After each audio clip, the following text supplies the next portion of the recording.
ओम नमः शिवाय। दोस्तों, हर हर महादेव शिव भक्ति ज्ञान चैनल में आपका स्वागत है। कैसे हैं आप? आपके स्वस्थ जीवन की मंगल कामना करते हुए आज बात करते हैं प्रदीप मिश्रा जी के मुखारबिंद से सरल व अचूक उपाय। जो एक लोटा जल शंकर जी के मंदिर में चढ़ाने के लिए जा रहा है, हमारा निवेदन है उसको देखकर कभी हंसना मती। जो शंकर के मंदिर में झाड़ू लगा रहा है उसको देखकर कभी हंसना मती। जो शंकर के मंदिर में दिया लगा रहा है उसको देखकर कभी हंसना मती। जो शंकर के मंदिर में जाकर शंकर का श्रृंगार कर रहा है, दिल से एक लोटा शिव को समर्पित कर रहा है, उसको देखकर कभी मत हंसना, उसको देखकर कभी ताना मत कसना, उसको देखकर कभी अपशब्द मत बोलना। क्योंकि मेरे भोलेनाथ सबको छोड़ सकते हैं, पर शंकर के भक्त को निंदा करने वाले को कभी नहीं छोड़ते। जो शिव भक्त की निंदा करे उसको मेरा महादेव नहीं छोड़ सकता। तारकासुर असुर है, तारकासुर राक्षस है, तारकासुर असुर है, उसकी प्रवृत्ति राक्षस की, सबको कष्ट देता है, सबको परेशान करता है। फिर भी मेरे भोले बाबा, मेरी माँ पार्वती मैया कार्तिके से कर रही है, षडानंद कार्तिके से कर रही है, इसको मारना नहीं, इसको नहीं मारना, इसको मार मत देना, क्योंकि इसके हृदय में मेरा शिव बसा है। जिसके जल चढ़ाने वाला जब शंकर जी को जल चढ़ाने जाता है तो उसके हृदय में शिव बसा है। मान लो हम जल चढ़ाते चढ़ाते 2-3 महीने हो गए और शंकर भगवान हमारी नहीं सुन रहे, तो हम जल किस दिशा में बैठकर चढ़ा या किस दिशा में खड़े होकर चढ़ा? जलाधारी कहाँ होती है शंकर भगवान की? जम के बोलो जरा सबको, पहले भी कथाओं में बताया। शिव जी की जो ये शंकर भगवान का शिवलिंग है, ये जलाधारी जो पानी बहने का स्थान है, पूरब पश्चिम उत्तर दक्षिण, इसमें से जलाधारी बाकी के दुनिया में जितने आपको शंकर के मंदिर मिलेंगे, जितने शिवालय मिलेंगे, सबकी जलाधारी कहाँ पर रहेगी? जम के बोलो जरा, उत्तर में, उत्तर की ओर जलाधारी रहेगी। उत्तर, पूरब पश्चिम में नहीं, दक्षिण में नहीं, उत्तर की ओर जलाधारी रहती है। तो बेटी ने पूछा, अगर मान लो हमें जल चढ़ाता चढ़ाता है, करो कि जलाधारी होती है ना प्रत्येक मंदिर में, ऐसा कोई शिव मंदिर नहीं होगा जिसमें उत्तर महाकाल की दक्षिण में, बाकी के तारों। तो आप सुन रहे हैं, तो बेलपत्री एक लाकर, दूसरी बाबा देवादिदेव महादेव की डंडी का मुख अशोक सुंदरी के यहाँ चढ़ाओ तो उत्तर की ओर, ये जो आप की डंडी का मुख भी उत्तर, और तुम जब बैठो दक्षिण में बैठो। यहाँ बैठोगे तो यहाँ से जो पानी बह रहा है, आप कहाँ बैठोगे? जैसे ये पानी है तो तुम्हें कहाँ बैठना है? इसके इधर, ना तुम्हें इधर बैठना है। कहाँ बैठोगे? दक्षिण में। दक्षिण में बैठोगे तो तुम्हारा मुख कहाँ हो गया? जम के बोलो, जम के उत्तर में। तुम जब यहाँ बैठोगे तो ये जो जलाधारी है यहाँ से ले जाता है, यहाँ बैठोगे, और जब आप जल समर्पित करोगे, जल चढ़ाते एक बार थोड़ा सा आगे बढ़कर जल की धार को लगभग तुम 2 या 3 महीने कर देखो, मेरा बाबा पकड़ेगा, निश्चित है। वो बल उस स्थान से प्राप्त होगा, वो स्थान, क्योंकि प्रत्येक जो जल होती है वो उत्तर की ओर होती है। शंभु शरणे मांगू, व्यास गादी पर बैठ जाए, किसी स्थान पर बैठ जाए, जब वो अपने भगवान की बात करे, ज्ञान की बात करे, तो लोग उसकी बात मानते हैं। थोड़ा बहुत मानेंगे पर मानेंगे जरूर। सबको मालूम है बड़बड़ करे, फिर भी अच्छी जगह पर बैठा, स्थान पर बैठा, उसकी मूलता, उस गादी की मूलता, उस स्थान की मूलता बढ़ गई।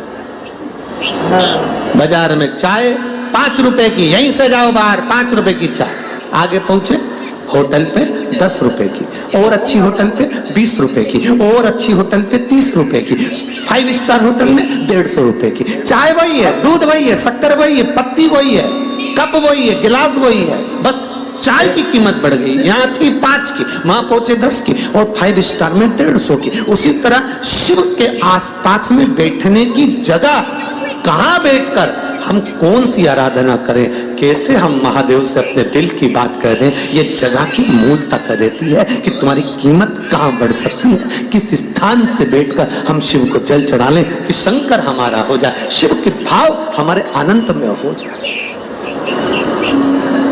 कहीं दूर जाकर जल चढ़ाने की जरूरत नहीं, अपने नजदीक में, अपने गांव में, अपने क्षेत्र में, अपने खेड़े में, जहां शंकर का शिवालय हो, तुम्हारे पास में जहां शंकर का मंदिर हो, वहां जाओ, जाओ शिव के पास। समझ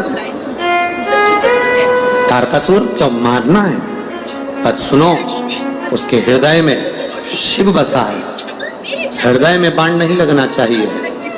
ठीक है मां, तारकासुर का संहार किया सदानंद कार्तिकेय ने, मर गया, हृदय में नहीं बाण छोड़ा, क्योंकि शंकर बैठे हैं जिसके दिल में, जिसके हृदय में शिव समाया। दिल कहाँ होता है, राइट की लेफ्ट, बोलो बोलो जम के बोलो जल्दी से, लेफ्ट में। दिल कहाँ होता है, लेफ्ट में, ठीक है, उल्टे साइड में। दर्जी कुर्ता सिलता है, दर्जी शर्ट सिलता है, दर्जी टी शर्ट सिलता है, तो जेब कहाँ लगाता है, बोलो बोलो जम के बोलो, उल्टे साइड में। दर्जी कभी सीधे साइड में जेब नहीं लगाएगा, दर्जी जेब लगाता है उल्टे साइड में। तो दर्जी से किसने कहा कि तुम उल्टे साइड में जेब लगा, क्योंकि दर्जी को मालूम है, दर्जी को इतना स्मरण है, दर्जी को ये मालूम है कि उल्टे साइड में दिल होता है, हृदय होता है। जब कहीं ये शंकर के मंदिर जाएगा, वहां की बेहा कर लाएगा, तो रखेगा, जेब में रखेगा, तो वो दिल करीब रहेगी, तो इसका कल्याण हो जाएगा। वो बेलपत्र को अपने हृदय से लगा कर रखे, दिल के करीब। कहते हैं मोबाइल को कभी ऊपर वाली तरफ रखो, बोलो बोलते कि नहीं बोलते, बोलो री जी हो, क्या बोलते हैं, मोबाइल को ऊपर वाली जेब में मत रखना, क्योंकि मोबाइल वाइब्रेट करेगा तो हार्ट की प्रॉब्लम बढ़ेगी और हार्ट अटैक हो सकता है, हार्ट खराब हो सकता है, इसलिए मोबाइल को ऊपर की जेब में मत रखो। पर हमारे संत कहते हैं माला, बेलपत्र, भगवान पर चढ़ा हुआ पुष्प या रुद्राक्ष ऊपर वाली जेब में रखो, वो हार्ट के पास होना चाहिए, जो हमारा दिल सवार कर चले, हमारा हृदय सवार कर चले, दिल के। श्री शिवाय नमस्तुभ्यं। इनको निंद्रा की देवी के रूप में पूछा जाए। हमने आपको पहले भी कथाओं में कहा, नींद की गोली खा रहे हो तो उसको छोड़ दो, प्रैक्टिकल करके देखना, कम से कम 5 दिन 10 दिन प्रैक्टिकल करिए। नींद की गोली को छोड़ो, पलंग पर सोने से पहले मोबाइल बंद करो, और मोबाइल बंद कर कर जब आप सोने का समय हो, नींद की गोली ना खाकर हाथ में जब थोड़ा सा जल लीजिए, शिव कथा कर। शंकर भगवान का मन नहीं मानता और वो अपनी बेटियों से मिलने के लिए गंगा के घाट पर पहुंच जाते हैं। गंगा के घाट पर जब देवाधिदेव महादेव पहुंचते हैं, मेरे ओगड़दानी जब पहुंचते हैं, बेटियां जल फेंकती हैं महादेव पर, महादेव जल फेंकते हैं बेटियों पर, जल से अटखेलियां होती है। ये प्रसंग श्री गणेश जी महाराज ने मां पार्वती से जाकर कह दिया, मां मां पार्वती जी ने पूछा क्या बात है गणेश, क्या हो गया? गणेश जी बोले मां, पिताजी रोज ना जाने कहाँ चले जाते हैं, दिखते नहीं है, आपको मालूम है? नहीं। मां गंगा के घाट पर पिताजी जाते हैं और 5 कोई स्त्रियां हैं, 5 कोई स्त्रियां हैं, 5 कोई कन्या है, पिताजी पर जल की वृष्टि करती है। जल बहुत सुंदर प्रसंग है शिव महापुराण का। तेज शिव महापुराण की कथा कहती है, ध्यान रखना किसी के कहने पर एकदम भड़क मत जाना, किसी के बोलने पर पहले विचार करना कि क्या सही क्या गलत, कहना सुनना समझना जरूर। पार्वती जी को क्रोध आया, तब पार्वती को क्रोध आया और माता महादेव और किसी स्त्रियों के साथ क्रोध में आ गई मां पार्वती। केश खोलकर मां भयंकर रूप धारण कर कर गंगा के जल, जो गंगा के घाट पर पहुंची तो शंकर भगवान पां के साथ जल की क्रीड़ा कर रहे थे। शिव जी जल फेंक रहे, 5 बेटियां जल फेंक रही कर मां पार्वती उसी समय त्रिशूल लेकर 5 मारने के लिए जो गंगा के जल में उतर, इतनी देर में देवाधिदेव महादेव ने रोक दिया। शंकर भगवान ने कहा, पार्वती क्या कर रही हो? पार्वती तुम ये कर क्या रही हो? पार्वती जी कहती हैं, मैं इन 5 स्त्रियों को मार दूंगी, इन 5 कन्याओं को मार दूंगी। कौन है ये? शंकर भगवान कहते हैं, पार्वती तुम इनको समझ नहीं पाओगी, ये मेरी पुत्रियां हैं। जब तुमने मेरे वस्त्र ले लिए थे, वस्त्र पहनकर जब मैं आ रहा था तब मैंने गंगा का स्नान करा था। मेरे शरीर के तेज से, गंगा के जल से 5 लड़कियों ने जन्म लिया था, जिसका नाम बोलो जम के जया, विषहरा, श्यामली बारी, दौतली और देव। ये 5 बेटियां मेरे तेज पुंज से प्रकट हुई है, ये मेरी बेटी हैं।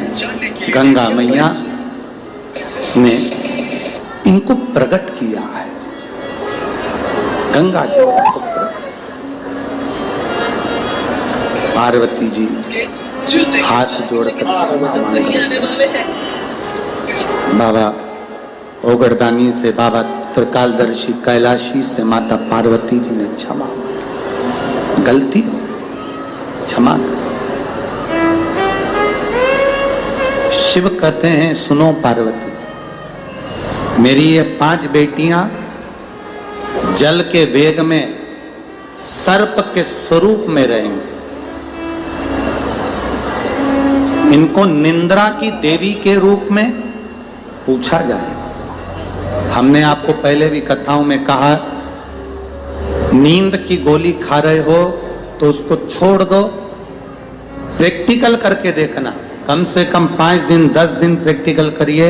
नींद की गोली को छोड़ो, पलंग पर सोने से पहले मोबाइल बंद करो और मोबाइल बंद कर कर जब आप सोने का समय हो, नींद की गोली ना खाकर हाथ में जब थोड़ा सा जल लीजिए, जया, विषहरा, श्यामली बारी, दौतली और देव 5 कन्याओं का नाम लेकर पानी का आचमन कर कर, मोबाइल बंद कर कर आराम से सो जाओ। सुबेरे आराम से आपकी नींद खुलेगी, रात्रि में आपकी नींद नहीं खुल सकती। ये शिव की बेटियां निंद्रा के रूप में भी पूजा जाता है। गोली खाना जरूरी नहीं कि आप गोली खाएं, नींद की गोलियां नहीं खाना चाहिए, ज्यादा शरीर को बेकार करती है। तो नींद की गोली ना खाकर शंकर भगवान की 5 बेटियों का नाम एक बार वापिस बोलिए। सब जितने बैठे हो, रोड पर जितने बैठे हैं, जितने बाहर बैठे हैं, जितने पंडालों में, 5 पंडालों में बैठे हैं, जो गाड़ियों पर चढ़कर बैठे हैं, यहाँ वहां जितने बैठे हैं, सब शंकर भगवान की 5 बेटियों का नाम अच्छे से याद करो। पहली जया, सब बोलो जया, विषहरा, श्यामली बारी, दौतली, देव। ये 5 शिव जी की बेटियां हैं जिनका नाम लेकर आचमन कर कर सोने पर नींद आती है। प्रेम वश, आनंद वश गोलियां नहीं खाना पड़ती। यही 5 बेटियां आज भी सनातन धर्म में नाग पंचमी के दिन पार्वती जी ने वर दिया है इन बेटियों को कि ये सर्प की आकृति में प्रत्येक सनातन धर्म के दरवाजे पर नाग पंचमी के दिन पूजाएगी। इधर राजगढ़ साइड में हमको नहीं मालूम, पर हमारे उधर सीहोर साइड में तो सीहोर जिले के अंतर्गत हमने देखा है दरवाजे पर ऐसा कोयले से दूध में घिसकर और रुई से उसको 5 सर्प बनाए जाते हैं। किसी के यहाँ 3 इधर बनाते हैं, 2 उधर बनाते हैं, किसी के यहाँ 5 पूरे बनाते हैं। बच्चे पूछेंगे आपसे कि ये सर्प कौन है, तो आपको बताना पड़ेगा शंकर भगवान की 5 बेटियां, ये शिव जी की 5 पुत्रियां। और फिर निवेदन बहुत ध्यान से सुनिएगा। मान लो कभी आपको ऐसा लग रहा है, डॉक्टर बोल रहा है कि घुटने बदलना पड़ेंगे, या तुम्हारी रीढ़ की हड्डी में गैप आ गया है, या सोने के बाद जब उठते हो तो पीठ में या कमर में दर्द रहता है, तो उसके लिए ये जो बेलपत्री का पीछे की जो डांट होती है उसको गुठ कहते हैं, आप लोग तोड़ के फेंक देते हैं। बेलपत्री के पीछे एक मोटा सा भाग होता है जिसको आप तोड़ के फेंक देते हैं। वो जो गुठ होता है बेलपत्री का पीछे वाला, उसको भगवान की अशोक सुंदरी वाली, अशोक सुंदरी की जगह मालूम है ना सबको, मरण में है। ये शिवलिंग जलाधारी जलधारी है। इस जलधारी में गणेश, कार्तिकेय में अशोक सुंदरी का स्थान। शिव जी के ऊपर जो बूंद बूंद पानी गिर रहा है वो शंकर भगवान की 5 बेटी विषहरा, शामली, बारी, दौतली, देव, जो बूंद बूंद पानी गिरा रही है। तो जो दूत है वो अशोक सुंदरी वाली जो जगह है वहां पर समर्पित कर कर जो लगातार 5 दिन तक उस दूध को चढ़ाकर चबा चबा कर जया, विषहरा, शामरी बारी, दौतली, देव के नाम से खाता है, उसकी रीढ़ की हड्डी में गैप हो, चाहे घुटने बदलने का डॉक्टर बोले हों, उसमें आराम मिलना प्रारंभ हो जाता है, फिर ऑपरेशन की जरूरत नहीं पड़ती। ध्यान दें, एक बेलपत्री में वो फल होता है, एक बेलपत्री में वो आनंद होता है जो हमारे जीवन को सुख देता है। कुछ नहीं तो घर के दरवाजे पर थोड़ा पानी छींटना। तुम ये तो नियम बना सकती हो कि मैं घर में से पानी लूंगी, मटके में से, परिंदे में से, और घर के बाहर छींटूंगी। क्या होता है मटके का पानी बाहर छींटने से, परिंदे का पानी बाहर छींटने से? तो गरुड़ पुराण के अंतर्गत लिखा है 3 अंश के अंदर कि हमारे घर का जो मटका होता है वो मटका परिंदा कहलाता है। परिंदा का मतलब होता है पितरों का स्थान। हम उसमें से जब पानी लेकर घर के दरवाजे पर छींटते हैं तो हमारे द्वार पर जितने भी पितर रात्रि भर में आकर भोजन की याचना करते हैं, उस जल से उनकी तृप्ति हो जाती है। तो हमारे पूर्वजों को श्राद्ध पक्ष में पानी देने की भी जरूरत नहीं पड़ती, पिंड देने की भी जरूरत नहीं पड़ती, वो उससे तृप्त हो जाते हैं मात्र जल का सिंचन करने से, मात्र जल का सिंचन कर देने से। अब कोई नियम मत बनाओ। एक नियम तो बना सकते हो कि पानी बाहर छीटूंगी, एक नियम तो बना सकते हो कि मैं परिंदे पर दिया लगाऊंगी, एक नियम तो बना सकते हो कि मैं दरवाजे पर दिया लगाऊंगी, एक नियम तो बना सकते हो कि एक चावल का दाना मैं प्रतिदिन शंकर जी को चढ़ाऊंगी, ज्यादा नहीं, केवल एक दाना मैं शिव जी को चढ़ाऊंगी। नियम बनाओ, कुछ एक नियम बनाकर चलो, आपकी जिंदगी की सार्थकता उसमें प्राप्त होगी। भगवान सामने आकर खड़े हो जाएंगे, सम्मुख में आकर। नियम आपका होगा, पूरा उसको करना होगा, पूरा उसको करना। तेरे मंदिर में आना मेरा काम है और मेरी बिगड़ी बनाना तेरा काम। जरा जरा सी बात में हम लेकर बैठ जाते हैं, हम अगर ऐसा करेंगे तो 4 लोग क्या कहेंगे। पानी का मटका, हंडा, भले तुम्हारे घर में नल से पानी आ रहा हो, आरओ का पानी आ रहा हो, तुमने आरओ लगा रखा हो और उसके नीचे एक छोटा सा हंडा, मटका, कुछ भी छोटा सा घड़ा, कुछ भी रखना जरूर चाहिए। रसोई घर में भले इतना बड़ा हंडा रखो, मटका रखो, घड़ा रखो, कलश रखो, पर रखना जरूर चाहिए। क्यों? उसमें पितरों का स्थान होता है। रसोई घर में कभी परिवार में किचकिच नहीं होती, क्लेश नहीं होता। अगर हंडा भरा हुआ है, हंडा खाली होते होते जब सुबह के समय पर पानी थोड़ा रह जाता है, उस घर में जहां हंडा आधे से ज्यादा खाली हो जाता है, शास्त्र कहता है, भविष्य पुराण कहती है, जहां पानी का हंडा आधे से ज्यादा खाली हो गया, समझ लेना दूसरे दिन रसोई घर में क्लेश जरूर होगा, यह पक्का। इसलिए हंडे की सीमितता देखी जाती है। मटके को, हंडे को, कलश को आधे से ज्यादा भरकर रखा होना चाहिए, भले आधे तक भरा रहे पर आधे से नीचे नहीं। उस घर में अब माताएं पूछती है, पंडित जी हमारे घर में बहुत क्लेश है, हमारी बहू सुनती नहीं, बहू के हमारी सास नहीं सुनती। क्लेश हो कहां से रहा? जब तुम लड़की पसंद करके आई, उसका पाँव देखी, 25 बार फोटो देखा, अपनी रकम तोड़वा तोड़वा के बहू को सोने की रकम चढ़वा दी, खुद ने अच्छी साड़ी नहीं पहना का सूट चढ़ा दिया, चुन्नी बेस, डब्बा दिया तैयार होने का, नाप की, चूड़ी का नाप मंगवाया, इतना प्रेम, और घर पे आके जगदम्बा हो गई। कारण क्या है? इतना क्लेश कहां से आ गया? जब तुमने पसंद करी कि लड़की वालों ने यहाँ देखा, लड़के वालों ने वहां देखा, जब एक दूसरे को देख के सब बात हुआ, रात रात भर बात चली, फिर यहाँ तो रोज फोन लगाती थी, मम्मी ये वाली साड़ी तैयार कर लो, हाँ बेटा कर ले, ऐसी ऐसी बात सास और बहू में चले, चूड़ी का नाप भेज दीजिए, चोली का नाप भेज देना, और मैंने डब्बा तैयार कर लिया है, और ये वीडियो कॉल में दिखा, देख ले, यही है, चप्पल भी लिए, ये भी लिया, चोटी भी ली, गजरा भी लिया, दुनिया का सामान लिया, शादी करी ने 2-3 लाख रुपए तो गार्डन में खर्च कर दिए, ने लोगों के खूब चटाया, 2-3 लाख रुपए खाने में खर्च कर दिए, गिफ्ट भी दिया मेहमानों को। जब इतना खर्च करा, इतनी जोरदार बातचीत थी, फिर आखिर 1-2 साल में ये सब क्या हो जाए कि ये जगदम्बा ने ये कात्यायनी हो जाए? कारण क्या है? कारण तो ढूंढो। अरे बोलो तो सही है कि नहीं है? कारण तो ढूंढो कि कारण क्या है ऐसा, कि क्या कारण हो गया? अब दोष दे नहीं कि माँ ने सिखा दिया होगा, और वो दोष दे तुमको अपनी माँ के ही हो, हमारी तो सुनो ही नहीं, अब वो इधर दोष, वो उधर दोष दे। ये दोष देने से कुछ नहीं हो, अपने कर्मों का दोष देखो। ने जरूर झांक कर देखना कि सवेरे सवेरे कहीं हंडा खाली तो नहीं मिल रहा है, पूरा नीचे तक तो नहीं चले गया, आधे से नीचे तो नहीं हो गया, मतलब घर में दूसरे दिन क्लेश तो होना ही है। भले कटोरी के चक्कर में, पानी के चक्कर में, रसोई घर के चक्कर में, रोटी के चक्कर में, चाहे दिन भर में कभी भी होगा, पर 24 घंटे में क्लेश होगा, वो पक्का।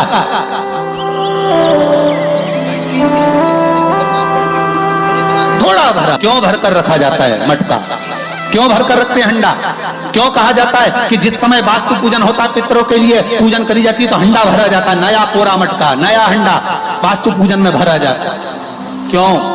और जब पंडित जी सिर पे मंगवाते हैं, नारी भर कर लाती है, गृह प्रवेश होता है, भरा हुआ मटका, खाली नहीं भरा। और जब भरवाते तो इतना भरवाते कि उसका पानी उंडेलना चाहिए, वास्तु पूजन का नियम है। जिस समय मटके को भरकर लेके आते हैं घर के अंदर, कलश भरकर लेके आते हैं, वास्तु प्रवेश करते हैं, गृह प्रवेश करते हैं, तो मटका इतना भरा जाता है, उसका पानी बाहर ढुलना चाहिए। और जब लेकर आए तो झलकता हुआ पानी होना चाहिए। नारियल रखे, आम का पत्ता रखे तो पानी गिरता रहे। पर माताएं तो अपने फैशन में नहीं, पेंटिंग कर रहे हैं, पानी गिरा तो वही नाराज हो जाए। बेचारा पंडित जी की हालत खराब कि तुमने इतना पानी क्यों भरा, कम नहीं भर सकता था हमारा पूरा। ये तो परंतु शास्त्र रीति क्या कर रही है, भविष्य पुराण क्या कर रही है, हमारी शास्त्र क्या कर रहे हैं कि पानी भरा हुआ जब चलता है, झलकता चले, घर में जब प्रवेश करे तो भगवान से यही प्रार्थना रहती है कि लक्ष्मी ऐसी झलकती रहे, इतनी कृपा कर दे। पर लोग, पंडित जी भी कह दिया अच्छे कपड़े पहनी बेचारी ने, टिन लगाई हो, बढ़िया जोरदार पल्लू मल्लू लिए, तो अब एक डब्बा मब्बा भर के तैयार करके पेंटिंग कर, जब पानी गिरे तो कहीं तो बेचार पंडित जी के थोड़ा खाली करो पंडित जी खाली करो, वो खाली करा, इतना भर दिया, और वो मैंने आम का पत्ता, नारियल सब धर दिया, और ना वो झलके ना कुछ झलके, क्योंकि इसका अहंकार इतना झलके तो कलश की खाक झलके। ये तो गृह प्रवेश कर रही तो अपने आप को ऐसी समझ रही कि मारा बराबर कोई नहीं, अभी इसका अहंकार इतना झलके तो कलश के खाक झलके। अब जो झलकना वो तो झलका ही नहीं, झुमका झलका। प्रदोष के समय पर उससे पहले लक्ष्मी और दरिद्रता पर निकलती है। शिव भ्रमण कर जब वापिस सजाते हैं, हिंदू धर्म में पीपल के वृक्ष की जो गणना बराह पुराण में करी गई है, 4 बजे से 7 बजे तक शिव के भ्रमण का समय बताया है शाम को। तो 7 बजे से लेकर फिर रात्रि 9 बजे तक लक्ष्मी और दरिद्रता फिर भ्रमण पर जाती। इनका एक समय निश्चित है महाराज, भ्रमण कर कर आ जाना। अब इस बीच में जब लक्ष्मी और दरिद्रता दोनों निकल कर जा रही हैं, तो दोनों एक भाव रख कर जाती हैं कि आज हमको कहाँ प्रवेश कर, आज हमें किस जगह पर प्रवेश करना है, आज हमें कहाँ पहुंचना है, आज हमें किस जगह जाना है। और जिस नगर में जिस मार्ग से लक्ष्मी और दरिद्रता निकल कर जाती है, ये दोनों का जब निकलना होता है, इनको स्थान दिया गया जहां पर स्वच्छता हो, घर के दरवाजे पर रंगोली डली हुई हो, द्वार पर जल छीटा गया हो। महाराज उस द्वार पर लक्ष्मी प्रवेश करती है तो दरिद्रता भी जाने लगती है अंदर। जब दरिद्रता अंदर जाने लगती है तो लक्ष्मी उसको रोक देती है, पहले मैं देखकर आती हूँ कि तेरे लिए स्थान है कि नहीं, तू यहाँ रुक। कुछ देर तक दरिद्रता बाहर, और लक्ष्मी जी की बड़ी बहन जब दरिद्रता बार बार अंदर जाने का प्रयास करती है तो लक्ष्मी जी कहती हैं, जीजी तू इतनी बड़ी होकर तुझे मालूम है, तू तेरा सम्मान होना चाहिए, आदर होना चाहिए, और तू अंदर चली जा और कोई तेरा सम्मान ना करे तो कितना बुरा लगेगा, इसलिए तू बाहर खड़ी है। मैं अभी आई, अंदर जाती है। और जब लक्ष्मी जी भ्रमण कर लेती हैं, अंदर प्रवेश कर कर आती हैं, और प्रवेश कर कर आती हैं तो दरिद्रता पूछती है चले अंदर, तो लक्ष्मी जी कहती हैं तुझे मालूम नहीं है क्या जीजी कि जिस घर में मैं प्रवेश कर जाती हूँ उस घर में फिर दरिद्रता नहीं जा सकती, क्योंकि ये तेरा वचन था, ये तेरा वचन था। अपन दोनों का जब मंगल विवाह हुआ था, मेरा विवाह जब नारायण के साथ में हुआ और तुम्हारा विवाह जब दुसाह मुनि के साथ हुआ, दरिद्रता का विवाह दुसा मुनि के साथ हुआ। जब अपना दोनों का विवाह हुआ था तो अपन दोनों ने एक वादा करा था कि जिस घर में लक्ष्मी प्रवेश कर जाएगी उस दिन फिर दरिद्रता नहीं जाएगी, और जिस घर में दरिद्रता प्रवेश कर जाएगी उस घर में फिर लक्ष्मी नहीं जाएगी। अब जब मैं अंदर देख कर आ गई हूं तो तू अंदर नहीं जा सकती, अर्थात लक्ष्मी के चरण जिस घर में पड़ गए उस घर में फिर दरिद्रता प्रवेश नहीं कर रही। चलते चलते फिर दरिद्रता ने देखा और लक्ष्मी जी इसको लेकर गई, और लक्ष्मी जी ने देखा कि इसके दरवाजे पर जल नहीं छीटा गया, इसके दरवाजे पर ना रंगोली डली है, इसका द्वार साफ नहीं हुआ,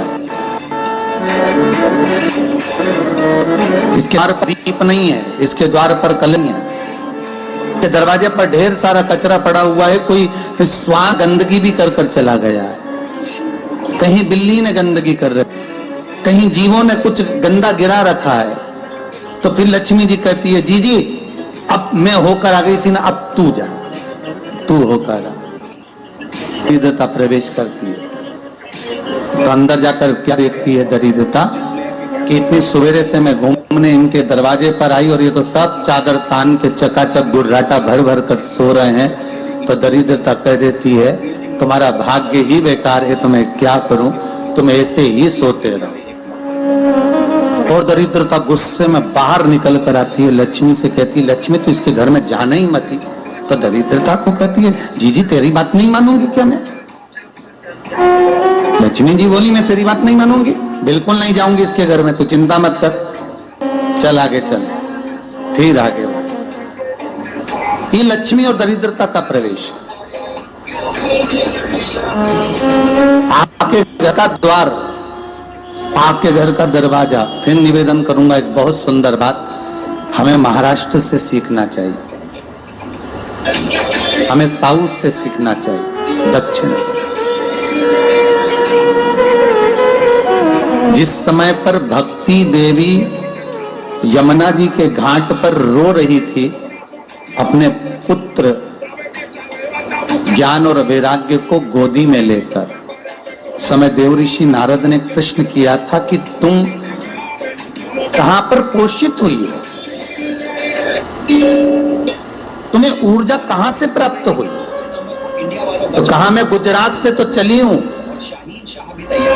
और वहां से चलती चलती भक्ति देवी कहती है मैं बहुत दुखी होकर, बूढ़ी होकर, द्रवित होकर, बड़ी दुख में वहां से चलते चलते जब मैं महाराष्ट्र में पहुंची तो मैंने वहां जाकर देखा कि वहां पर लोग हर पल हर घड़ी ब्रह्म मुहूर्त में उठकर स्मरण करते हैं, नाम जाप करते हैं और दरवाजे पर जल छीट कर रंगोली डालते हैं, तो कह रही है कि वहां पर मैं थोड़ी अवस्थावान होने लगी, वहां मुझे अच्छा लगने लगा।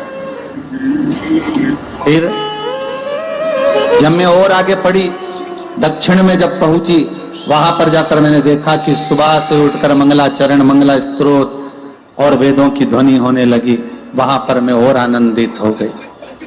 हमें कुछ चीजें महाराष्ट्र से सीखना चाहिए कि वहां रहने वाले जो भगत हैं, वारकरी संप्रदाय के जो भक्त होते हैं, वैष्णव जो धर्म के भक्त होते हैं, उनका नियम है सवेरे के समय घर में पानी है कि नहीं है, पर जब भी वो घर का दरवाजे के बाहर थोड़ा ना थोड़ा पानी तो छींट ही देते हैं।